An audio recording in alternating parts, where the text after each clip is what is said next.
We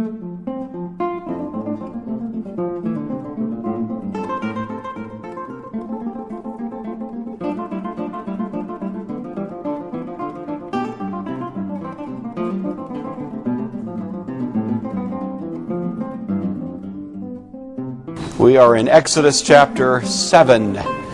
Exodus 7. Making steady, albeit fairly slow progress, but hey. There you go. That's good. That's great. So we have traced the history of Moses at this point out of Midian back to Egypt, where he had his initial conversation with the leaders there in the community of Israel, and they gave him an initial fairly favorable response. We have at the end of chapter 4, they bowed their heads in worship, indicating that they were prepared to accept, at least at that moment, Moses as the chosen, commissioned prophet, instrument of God by which they were going to be liberated from Egypt. And then Moses tried his hand with Pharaoh. Things didn't go quite so well. And Pharaoh was not only not persuaded, but actually took the request as an excuse to ramp up the oppression of God's people, make their duties worse. And, of course, we know the story of the bricks without straw, that thing. And that came back to Moses. These people were not very appreciative. So, although they had bowed their heads in worship at one point, a little bit fickle, they lose their heart not long later.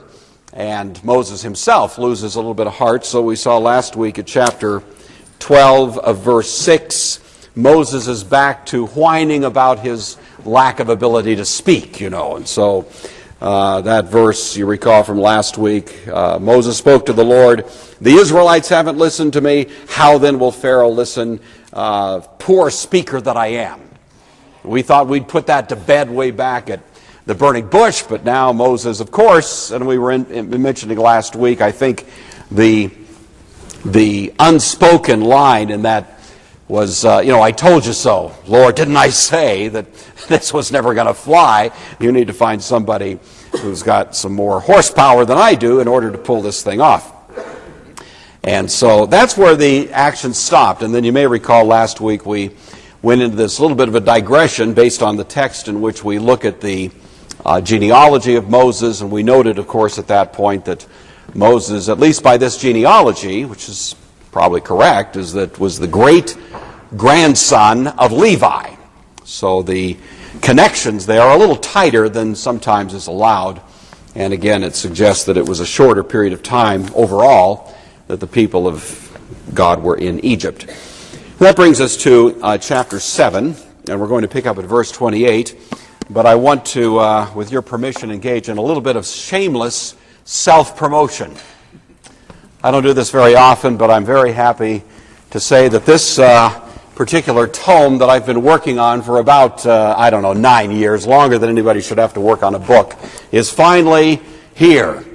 And so it's called by the very gripping title, Historical and Chronological Context of the Bible. And I guarantee you it is not going to be a New York Times bestseller, but you may find it of interest. This is the only copy I have, so for $500,000, it's yours. I will sign it, you bet. But it is available right now at Amazon, so if you go to Amazon and type in my name, bingo, it pops up, and so it's something you may want to take a look at. I'll have a few more in my possession, hopefully in the next week or so, but just wanted to let you know it's out there. And if you're interested in more, thank you, appreciate that. If you want a little bit more of the background to some of the stuff we've covering here in Exodus, then that's all covered in detail in this book. There's a whole chapter on that, so hopefully that would give some background information as well. But in any event, let's go ahead and take a look at this. We are at Exodus, and we'll start at verse 28. We're going to cover, hopefully, chapter 7 today. But we didn't quite finish chapter 6 last week, so the last couple of verses of chapter 6, and then we'll read down to about verse 7 of chapter 7. So, Exodus 6:28, this is the Word of God. On the day when the Lord spoke to Moses in the land of Egypt, he said to him, I am the Lord. Tell Pharaoh, king of Egypt, all that I am speaking to you. But Moses said in the Lord's presence, since I'm a poor speaker, why would Pharaoh listen to me? The Lord said to Moses, see, I've made you like God to Pharaoh, and your brother Aaron shall be your prophet. You shall speak all that I command you, and your brother Aaron shall tell Pharaoh to let the Israelites go out of his land, but I will harden Pharaoh's heart, and I will multiply my signs and wonders in the land of Egypt. When Pharaoh does not listen to you, I will lay my hand upon Egypt and bring my people, the Israelites, company by company, out of the land of Egypt by great acts of judgment. The Egyptians shall know that I am the Lord when I stretch out my hand against Egypt and bring the Israelites out from among them. Moses and Aaron did so. They did just as the Lord commanded them. Moses was 80 years old and Aaron 83 when they spoke to Moses. Our initial text. Let's ask God's blessing on our reflection on it.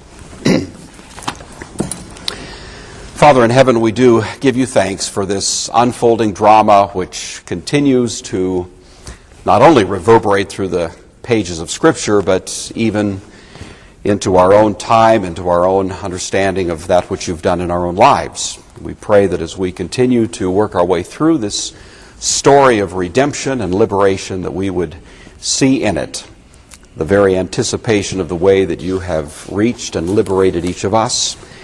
In the name of Christ, amen. All right, so verse 28, on the day when the Lord spoke to Moses in the land of Egypt, he said to him, I am the Lord. Tell Pharaoh, king of Egypt, all that I am speaking to you. This is regathering our thoughts. So this verse is intended to remind us of what we had just been thinking about before the genealogy. The author wants to bring us back kind of to the trail, and so that's just a reminder. There's nothing new really in that verse. But we also have this additional comment which we're reminded of. Moses said in the Lord's presence, since I'm a poor speaker, why would Pharaoh listen to me? And as we were saying just a moment ago, we hear that little I told you so in it. Moses, of course, is in effect saying at this point, look, I tried to explain it to you before. Maybe you're beginning to get it now. I'm not your man. I can't do this. I'm a lousy speaker. You need somebody with a little bit more rhetorical eloquence to pull this off, and so on. And you kind of hear that. The interesting thing is, this is the last time we ever hear that from Moses. From this point on, Moses never flinches. From this point on, throughout the rest of the Exodus account, his obedience, at least from the indication of the text, is perfect.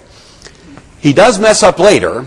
You know, once we get out in the wilderness, he does some things that he regretted. He struck the rock when he was supposed to speak to it. You recall that, and for that he was prevented from entering the promised land. He almost had an emotional meltdown, you may recall, in Numbers chapter 11, when the people were whining about manna for breakfast and for lunch and all of that, and Moses finally says, just take me to heaven, to kill me right now. I can't stand these people. That's not one of his great high moments there, and so on. So it's not as if Moses is absolutely flawless from this point on, but at least through the rest of the Exodus account he is, and Moses, or Aaron is, both of them.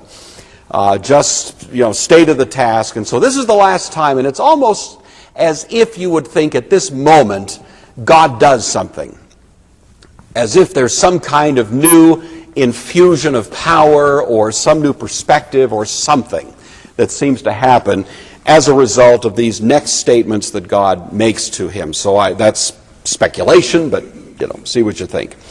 So we have, beginning in verse 1 then, chapter 7, the Lord said to Moses, look, which is probably better, I have made you like God. The Hebrew would bear the meaning, and probably preferable would be, I've made you like a God to Pharaoh, and your brother Aaron shall be your prophet. The idea isn't that, obviously, Moses is being deified or anything like that, but it's the appearance of Moses will be as if he were a god. That is significant because Pharaoh held himself out as a god. Pharaoh claimed to be a divine human being. He was at the very pinnacle of the Egyptian social, religious cult, and so everybody looked at him as a god. And all of those with whom he surrounded himself, these religious priests and magicians and so on, were continuing to maintain the pretense to the Egyptian popular psyche. This man is a god. That was part of the game plan. That's how that's how Pharaoh kept his kind of status and reputation, was by holding himself out in that way. And so when God says to Moses, I'm going to make you like a god, it's as if this is the gauntlet. This is going to this is going to establish now this contest between two gods, in a sense. Moses coming along making these grandiose claims to represent the true God, and Pharaoh, who has so much at stake, so much credibility rides on him being able to maintain his persona, his image in the Egyptian mind as God. So it in a sense, is just telling us this is the contest that's being formed. Your brother Aaron shall be your prophet. Pharaoh surrounded him with a whole class of people who had the job of spinning Pharaoh to look bigger than life to the people. This class of folks we call the magicians, that show up here in just a moment, have that as their main job responsibility, to make Pharaoh look good. And they were pretty good at it, you know. Aaron is only one man. He doesn't seem to have the same kind of, opportunities, the same resources that these others do. But that's all it takes. It's just these two. So verse 2, you shall speak all that I command you, and your brother Aaron shall tell Pharaoh to let the Israelites go out of his land. This is just repeating what we've heard before. I don't think there's any new information there. But I will harden Pharaoh's heart, and I will multiply my signs and wonders in the land of Egypt. We've talked about this notion of hardening Pharaoh's heart before, so I'm not going to pause any more than just to remind all of us that this is not saying that God is taking a neutral heart that is not disposed already and making it hard, but that it's referring to a heart that is already hard. That's the way the Bible conceives of us. We come into this world already hard. We come into this world already hostile. Paul says in Romans chapter 1, we are God haters by nature. He says in Ephesians chapter 2, we are dead in trespasses and sins. The Old Testament prophet Ezekiel says we have hearts that are like a rock. That's hard. In other words, the whole understanding of the Bible is that we don't come into this world neutral. We come into this world already with fists clenched, already at war, you see, from the very beginning. Augustine, the great genius of the 4th century, says sort of graphically at one point, he was plotting his crimes from his mother's breast, he says. And in the case of such a genius, it might be true, who knows. But nevertheless, that's the way the Bible conceives of all of us, that we come into this situation not neutral, but already committed. Well, if you're dealing with a heart that's already hard, then what's the effect of miracle? What's the effect of evidence? What's the effect of things that you would think would persuade a rational person to think again about the claims of God? Well, if your heart is already hard, then you will not believe just because you will not believe. It's the old saying, don't bother me with the facts, I've already made up my mind. That's kind of the way it is with someone who's already hostile to God. What do miracles do? They just harden that person's heart, you see. They just leave them even more hostile. And that's why I think this verse ties those two ideas together. I will harden Pharaoh's heart, and almost impliedly, by multiplying signs and wonders in the land of Egypt. Those miracles will have the effect of hardening his heart. The heart is hard, but by the time I'm done, it'll be very hard because he'll have so much more reason to believe and he'll have to act against so much more evidence to maintain his unbelief that it'll force him to that kind of hardness. So that's the way we're going to understand that. It's a good Presbyterian way of understanding that, and I'll stick pretty much to that theological view of it. Verse 4, when Pharaoh does not listen to you, I will lay my hand upon Egypt and bring my people, the Israelites, company by company, out of the land of Egypt by great acts of judgment. A couple of things to notice here. First of all, the phrase company by company, the Hebrew is really more simply rendered by their armies. It's a military word. I think the translators of our NRSV are somewhat pacifist in their outlook, and they like to take every opportunity they can to avoid military allusions. You know, you kind of see that here and there along the way. A little politics, you know, reaching into the sacred text there, but actually the Hebrew would be that idea. By their armies. What's the meaning of that?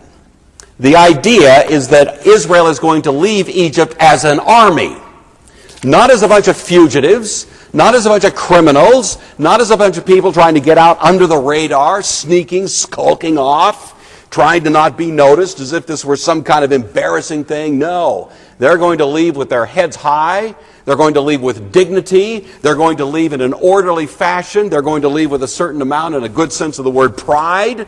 There's not going to be any embarrassment. There's not going to be any kind of desperation or panic or any such thing. It's not going to be a mob action. No, they're going to leave by their armies, you see. They're going to leave in this kind of fashion, which is simply to say, in one more significant way, that this is going to happen under the great providence and care and power of God. This isn't just a human revolt. It's not just some kind of popular leader whipping up an uprising and away they go before somebody realizes what's going on. Nothing like that at all. They're going to leave in this rather dignified way. And the other part of this verse is that it's going to take place by acts of great judgment. So this verse once again captures the fundamental motif of the Exodus. There is a great liberation of God's people in which there's no sense of desperation about it, but it's taking place by virtue of the instrumentality of powerful judgments. And it's called the judgment redemptive motif. And it happens, on many occasions. In the Old Testament, you have, the flood account of Noah, which, they got this great judgment, and yet right in the midst of it, baptized, the New Testament says, in the flood is Noah and his family. Judgment, redemption. You've got Sodom and Gomorrah, fire and brimstone coming down out of heaven, great plagues, and yet escaping. And this time, it is a little bit like a panic. I have to say, they don't quite leave with the same dignity. Lot running for his life. His wife turns around, turns into a pillar of salt. Not the most dignified moment for the people of God, I have to grant you that. But nevertheless, the imagery is there, isn't it? They escape, and once again, you have this judgment redemptive. The most colossally dramatic of them is, of course, the Exodus account, but it's not the only one even from this point on. You find them here and there, the people of God being liberated from Babylon. Remember the night Belshazzar sees the handwriting on the wall? This very night, your life is taken from you. That's when Cyrus the Great takes Babylon. It's a matter of history. Babylon falls, and the people of God who have been enslaved, captive, under the Babylonian regime are liberated to return to their homeland. It's the similar, kind of motif. The greatest example of all, we don't find in the Old Testament, but in the New. And in the New, of course, all of these are understood as it were, shadows or anticipations of that great moment of the ultimate judgment redemptive event in which Christ himself is judged. And I'm going to tell you, what was poured out on Christ makes everything else that we've talked about look like chicken feed. You see, these are all temporal judgments. A flood is temporal. Plagues in Egypt. Well, plagues happen in Egypt. That's temporal.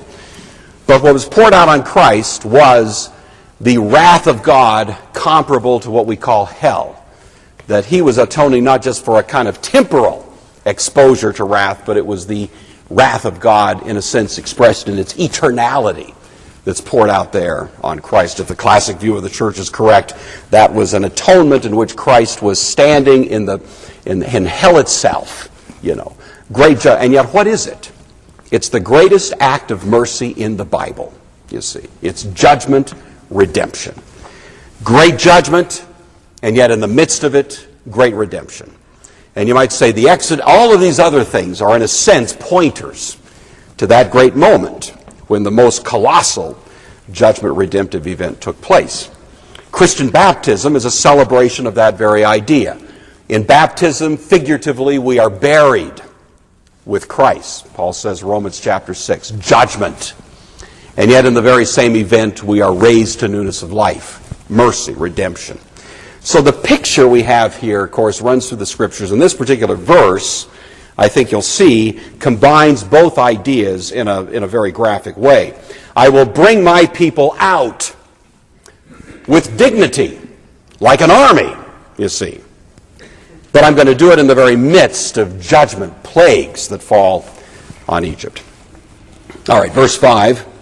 The Egyptians shall know that I am the Lord when I stretch out my hand against Egypt and bring the Israelites out from among them. This is not just for the private consumption of the people of God, but this is a great testimony to the ancient Near Eastern world. And by the biblical account, of course, it was something that was very well known after it took place. Not only the Egyptians knew that they had, been treated to this great judgment event, but the entire ancient world seems to have picked up on it eventually. At least the biblical record would say that. The Pharaoh that, assuming this is 18th dynasty, I think we've talked about that before. That's my working assumption. Meaning that it took place in and around the year mid-15th century BC, around, let's say, 1450. Some people, I'm not going to die on this hill, now understand, I'm just floating this. But some people have said it is very interesting and somewhat unexpected that not too long after this Pharaoh, you have a Pharaoh who goes by the name of Amenhotep, but who's better known as Akhenaten. And Akhenaten is this rather strange pharaoh. There's a lot of odd things about this guy, but one of those odd features was he was just a solidly committed monotheist. He's about the only one in Egyptian history. And it is somewhat surprising. He's not immediately following this pharaoh, but within a striking distance, you might say. This Akhenaten comes along. Now, he doesn't claim to worship the God of Israel or any such thing. The monotheism that he engages in is aimed at the god Aten, hence his name Akhenaten. And it's a sun god, and you see it's one of the more famous kind of images or reliefs from Egyptian records of that time, where he's the great high priest of this god, and the god's radiating these kind of rays of sun that come down, little hands at the end that are doing nice things for people. It's that sort of thing. But the very fact that you've got a monotheistic pharaoh within a few years, some people have thought, even that argues maybe, for the idea that in the Egyptian psyche, at least in the psyche of that particular pharaoh, was some notion that there's only one true God. Maybe that's an echo of the Exodus. Like I say, I'm not maintaining that. I'm not even sure I'm convinced of it, but I'm just telling you that's something that has been suggested. Anyway, one thing is clear from the text. The Egyptians will know that I am the Lord when I stretch out my hand among them. Moses and Aaron did so. They did just as God commanded them. No more of this mealy-mouthed, I can't speak, find somebody else, blah, blah, blah. From this point on, it's like that just did it. That ratchets up their confidence. And so their obedience, as I said earlier, from this point on is really flawless until well after the Exodus takes place. Moses was 80 years old. Aaron was 83 when they spoke to Pharaoh.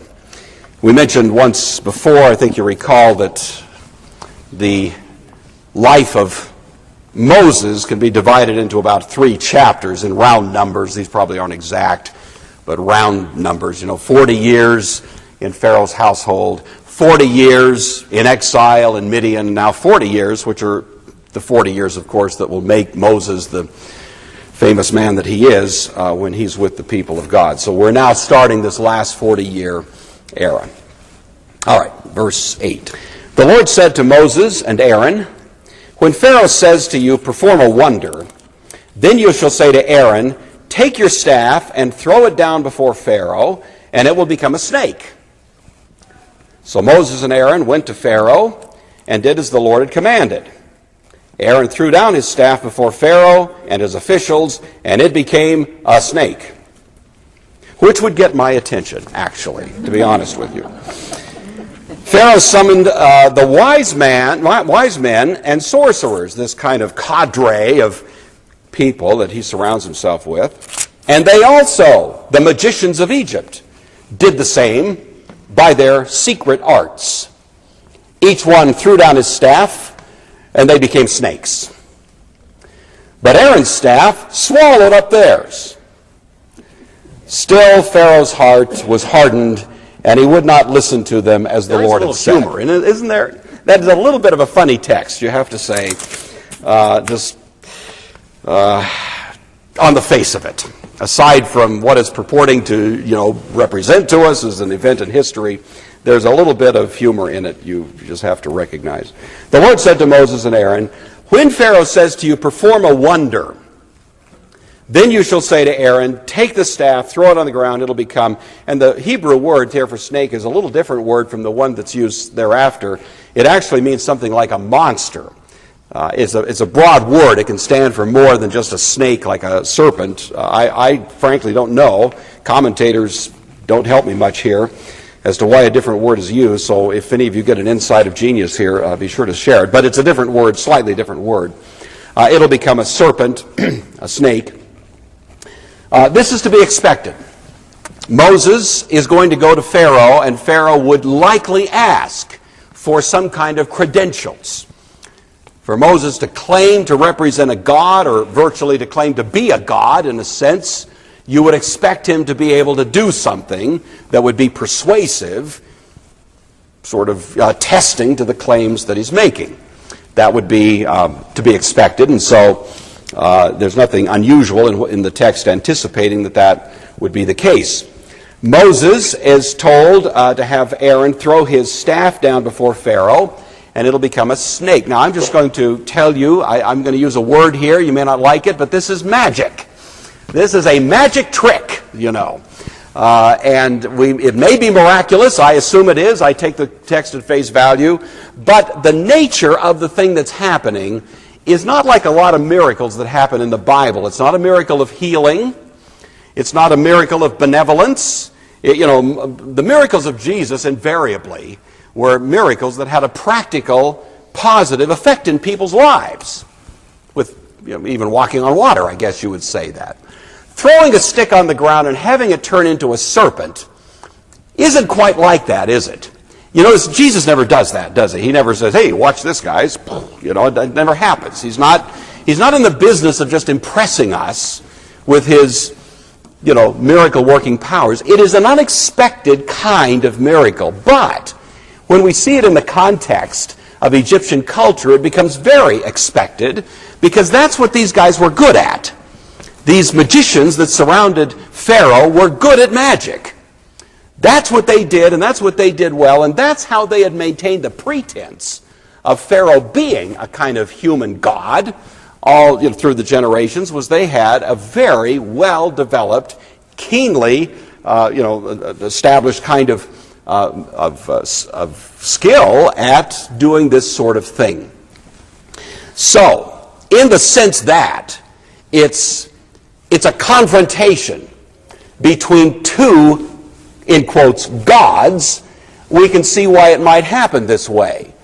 Okay, you want to play magic? I'll play magic, and kind of meet him on his own terms. Now, by the time we're done, the, in quotes, magic, of Moses is going to vastly, infinitely exceed anything that these Egyptian magicians can do. But he's starting right there, and this is like the first shot across the bow. So even though it's an unexpected kind of thing to turn turn a stick into a snake, nevertheless, I think if we see it in its context, it makes some sense. So Pharaoh sees that. He's obviously impressed. Whoa, that's pretty good, Moses. Not bad. Not bad. Look at that. That looks like a cobra. And he calls his magicians in and says, hey, can you guys do that? And, of course, they do it. We have Egyptian reliefs that actually depict this very magic trick. Now, it's not clear how they did it. There's been all kinds of speculation, but it was like this stick is thrown on the ground, becomes a snake. At least that's the best interpretation of some of these reliefs that you find. And so this seems to have been a known quantity. This kind of little hocus pocus seems to have already been in play in Egypt at that point. We don't know how these guys did it. Contrary to the opinion of some of my students, I was not there. And I was not an eyewitness to the event. And so I can only speculate. Commentators tend to go one of two directions as to what exactly happened here. One is that these guys, these Egyptian magicians, were actually in league with the devil, that this is actual, true sorcery, dark arts, diabolical power, and that this was actually taking place, in a sense, in league with hellish forces. That's a possibility, I grant. I don't like it much. I don't tilt that way, but nevertheless, some will make that argument. The other, which I find somewhat more plausible, and my own native tendency goes a little bit more, is that this was just simply illusionism. All through history there have been people very good at illusion. Who's the guy, David, is it Copperfield, is that the magician? Yeah, well, these are the ancient version of David Copperfield. Watch this, and the stick becomes a snake. I tend to think that's what's going on. I don't know. You can take your pick. This is another hill I'm not going to die on. But, anyway, we do have the record, at least facially, that these guys seem to do a comparable act of miraculous power. But then, of course, we have this, which is the little gotcha in the text. Then Aaron's staff swallowed up theirs. Now, you would think any self-respecting Pharaoh would figure out, whoa, there's a message here, I think. But, of course, Pharaoh is hard in his heart. And he's going to grasp at any straw he can to legitimize his determination not to believe. And so even though we have this interesting conclusion to the story, it doesn't persuade Pharaoh. Pharaoh's heart was hardened. The message, of course, was that this God, represented by Moses, is going to exceed by quantum measures any gods that are put up against him. And the first symbol of that is, of course, the swallowing of their serpents. All right, let's take the next one. Now, this brings us to one of the best known of the stories of the Exodus, and that's the turning of the Nile into blood. I'm hoping we can make it through the rest of the chapter, but we'll certainly at least try to make it through this next paragraph. So let's start reading. We're at verse 14, then, of chapter 7. Then the Lord said to Moses, Pharaoh's heart is hardened. He refuses to let the people go. Go to Pharaoh in the morning. He is going out to the water. Stand by the riverbank to meet him, and take in your hand the staff that was turned into a snake. Say to him, the Lord, the God of the Hebrews, sent me to say, let my people go, so that they may worship me in the wilderness. But until now you have not listened. Thus says the Lord, by this you shall know that I am the Lord. See, with the staff that is in my hand I will strike the water that is in the Nile, and it shall be turned to blood. The fish in the river shall die, the river itself shall stink, and the Egyptians shall be unable to drink water from the Nile. The Lord said to Moses, say to Aaron, take your staff and stretch out your hand over the waters of Egypt, over its rivers, its canals, and its ponds, and all its pools of water, so that they may become blood. And there shall be blood throughout the whole land of Egypt, even in vessels of wood and in vessels of stone. Is the account of the description of this verse. The rest of the chapter describes it. And so we have then this first great plague, and it touches the Nile. And that in itself, of course, is very significant because, as we've said several times before, the Nile is the lifeblood, no pun intended, of Egypt. Herodotus says that Egypt is the gift of the Nile. There would be no Egypt but for the Nile. And it was worshipped as a god. And the blight, as it were, the plague on the Nile now really elevates to a much higher level the entire nature of the threat that is represented by this god on behalf of whom Moses is speaking. So go back and look at this now in some little bit of detail. The Lord said to Moses, Pharaoh's heart is hardened. He refuses to let the people go. Go to Pharaoh in the morning as he's going out to the water. Stand at the riverbank and meet him, and take in your hand the staff that was turned into a snake. This was a daily ritual. Part of the responsibility of the Pharaoh was on a daily basis to go out by the waters of the Nile and perform a kind of religious service. There would be a sacrifice offered, there would be a prayer, there would be some other things that would go on, and all of this stood for the intimate connection between Pharaoh on the one hand and the Nile on the other. We've mentioned before that the people viewed Pharaoh as the most important single person responsible for the Nile. If the Nile flooded its banks as it was supposed to every year, they thanked Pharaoh for that.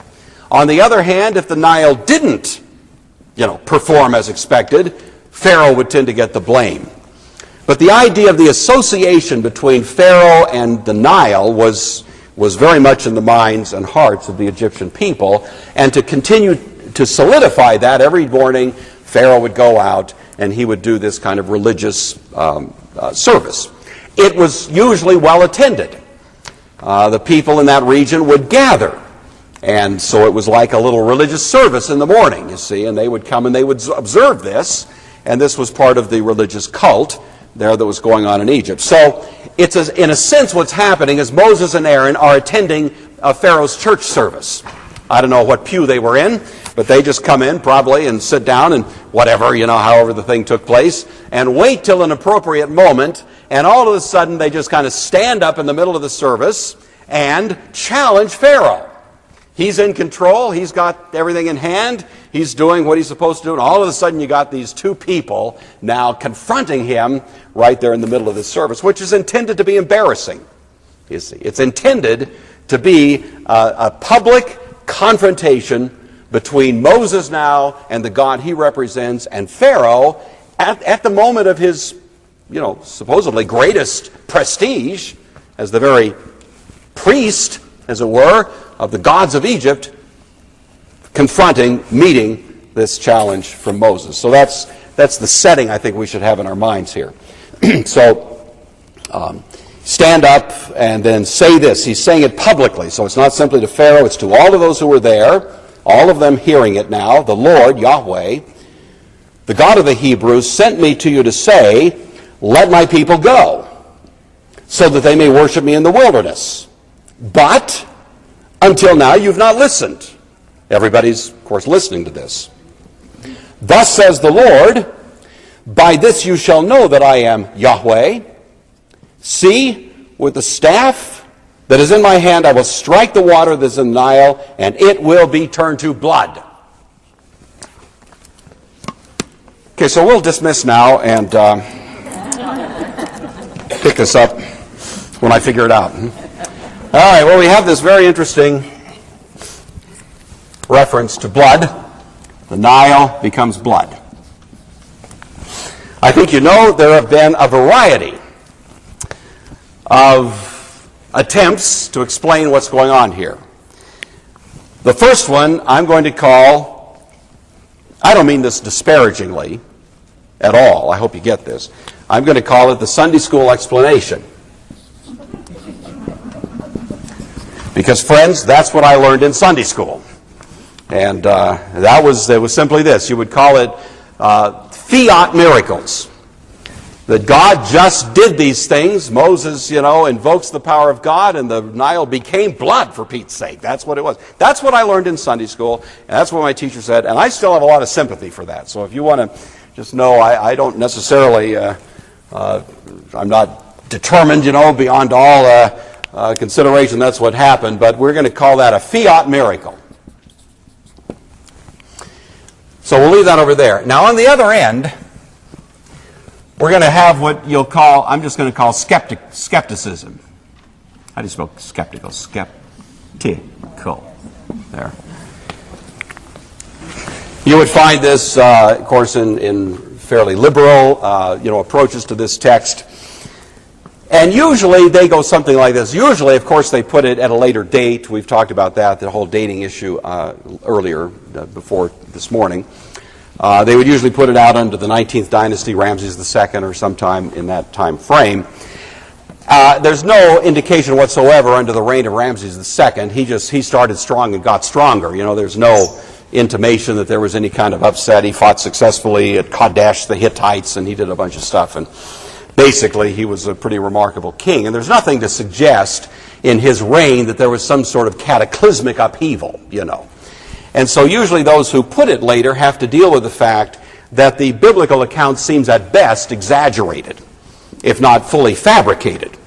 And usually the way this goes is maybe there was some little upset, maybe, as would sometimes happen, the Nile River did have a little bit of aberration and some bad things happened, and the people of God, if they were ever there, sneaked out and later embellished the story and gave us now what we look at as the book of Exodus. So that would be way over at the other extreme.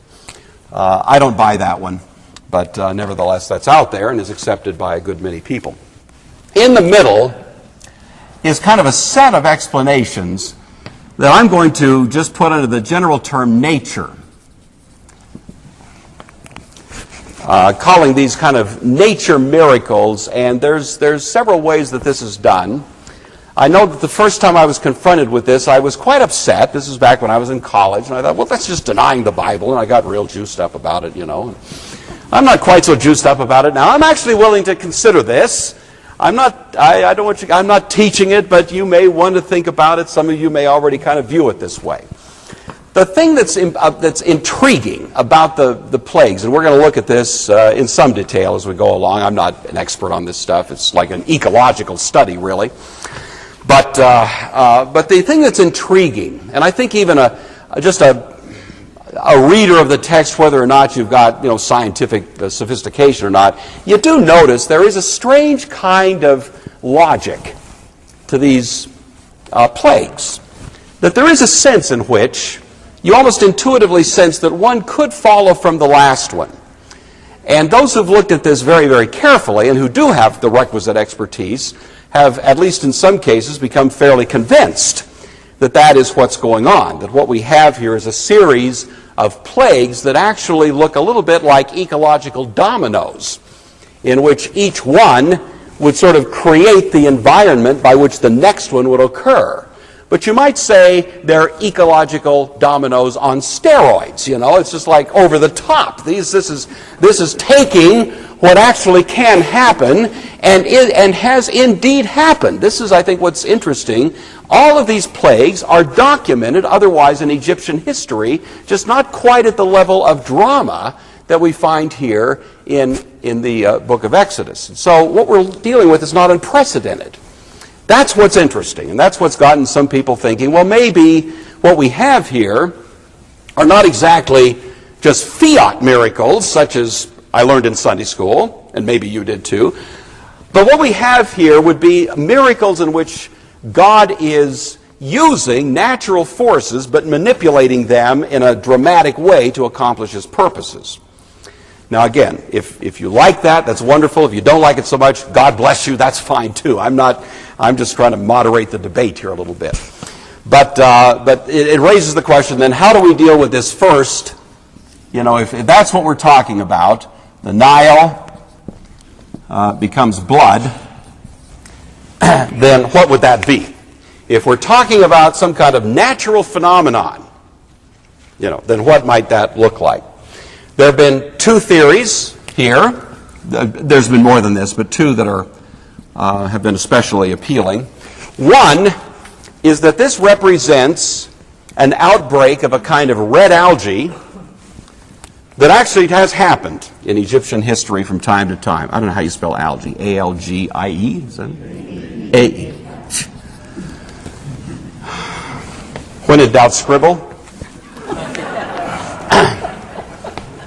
I say that sometimes to my kids in school, and then they do that to me. They'll give me these bogus answers. Well, Mr. Gore, you said. So, I didn't mean that. That's for me. That's my special rule. So anyway, red algae. Now, this may seem a little preposterous. But there is some interesting argument to be made. This does happen from time to time. Actually, to this day in Egypt, not frequently, but it'll happen, that the Nile can turn red, rancid, awful, and it's because this kind of red algae, it's produced under certain, sort of environmental conditions, and it just grows like wildfire, and it sucks the oxygen out of the water.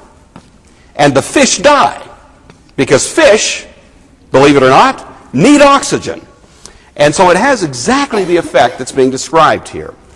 And so that's one hypothetical model that's been suggested, and there have been a variety of folks that have done that. Another somewhat more dramatic one that's out there that I think is also fairly intriguing is that this entire set of events coincides broadly with a huge volcanic eruption that took place in the middle of the Mediterranean sometime in this time frame. This is accepted by most folks that have studied this. There was some huge volcanic event. It's connected to an island called Thera. If you've ever been in the Greek Isles, you know this island Santorini is out there, and Santorini looks kind of like the edge of a what? It's like the edge of a pie plate or something. Well, it used to be the edge of a much larger island that went up. The fact that there was a volcanic eruption is a given. That's not debated by folks that have studied it. But the question is are all of these plagues kind of the run-up to that great volcanic eruption? I'm just floating this one. Then the blood would have been produced by a seismic shift in which some red oxide, kind of iron oxide, was infused into the Nile. The Nile happens to be on top of a fault line. That's also well known. And if there was some kind of shift, it would have produced this kind of substance, and it would have turned, again, the Nile sort of a bloody red.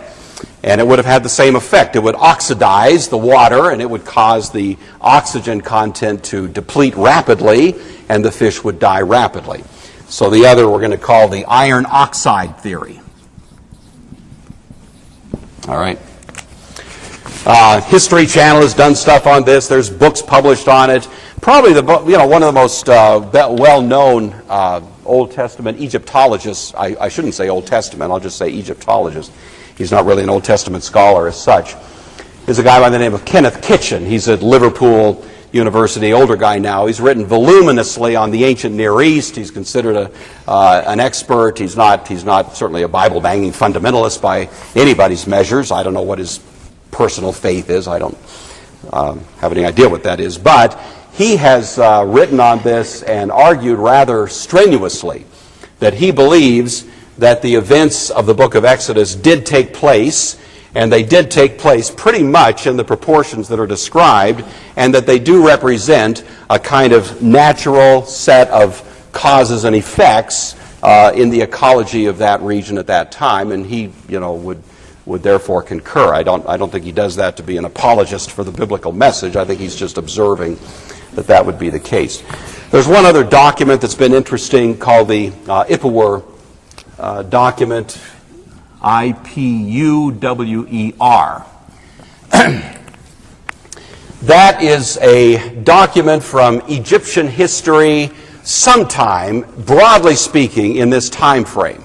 It describes in rather stunning detail plagues about like the ones that are found in the book of Exodus. Don't go too far with that.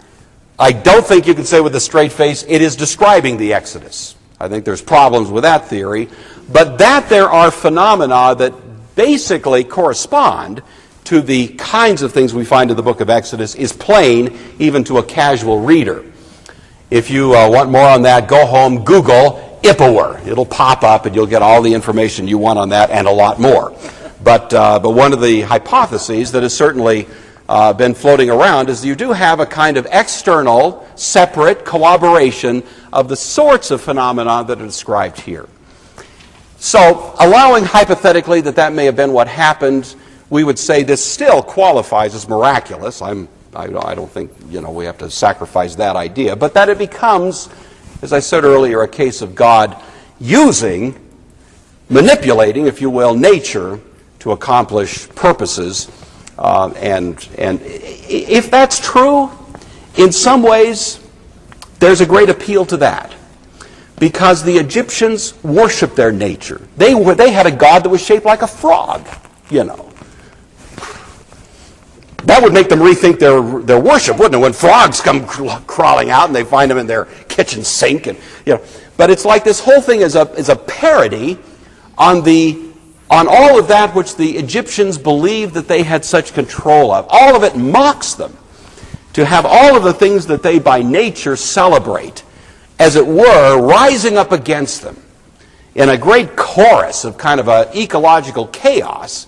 It almost makes the story more compelling, I think, to see it that way. But if you find that objectionable, if you want to stay with the Sunday school answer, my heart's with you, so that's fine. Well, if you're over here, the problem you've got is you really wind up with a situation where you've got the Bible just not simply embellishing, but basically fabricating out of whole cloth a story which doesn't have much of a basis in history, and that raises questions of biblical integrity and authority and so on, as you know. Let's read the rest of this chapter, just so I can feel good and sleep at night. But we won't. We've pretty much covered the substance of it now. So the fish would die, and so on. Let's start at verse 20. Moses and Aaron did just as the Lord commanded. In the sight of Pharaoh and his officials, he lifted up the staff, struck the water in the river, and all the water in the river was turned to blood. By the way, both of these could happen quite suddenly. The red algae could come quite suddenly. It's not something that would take several days. It can happen more or less within just a fairly brief period of time, coming with the flow of the water in either case. Fish would die quickly. You deprive fish of oxygen in the water, they suffocate right away, just as we suffocate without air.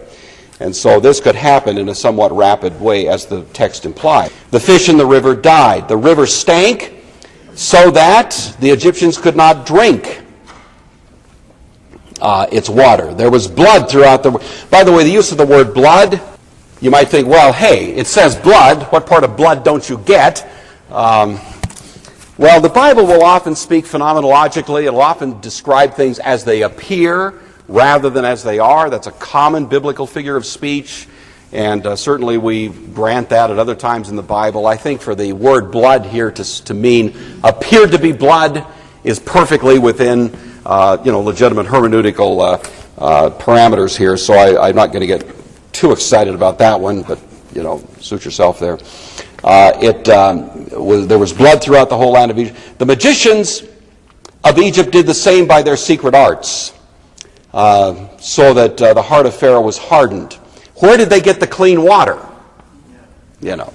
Answer, we see it at the bottom there.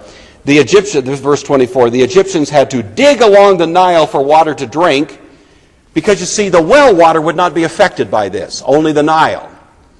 So again, if this is an ecological event, then it would affect the Nile. It would not affect well water. So presumably, they could get fresh water and survive by digging these wells, and that apparently is what they did. And that would be the water these magicians used with their incantations, whatever they were.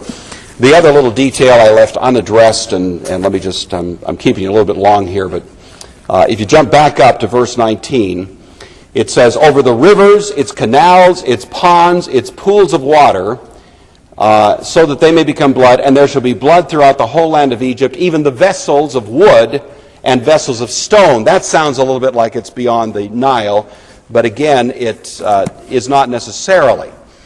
All of those descriptions are properly used to describe the irrigation system connected to the Nile. The Nile had an elaborate irrigation system going on, canals, little pools and so on that were used. And even the terms for vessels here does not mean household vessels, but it means vessels by which water would flow.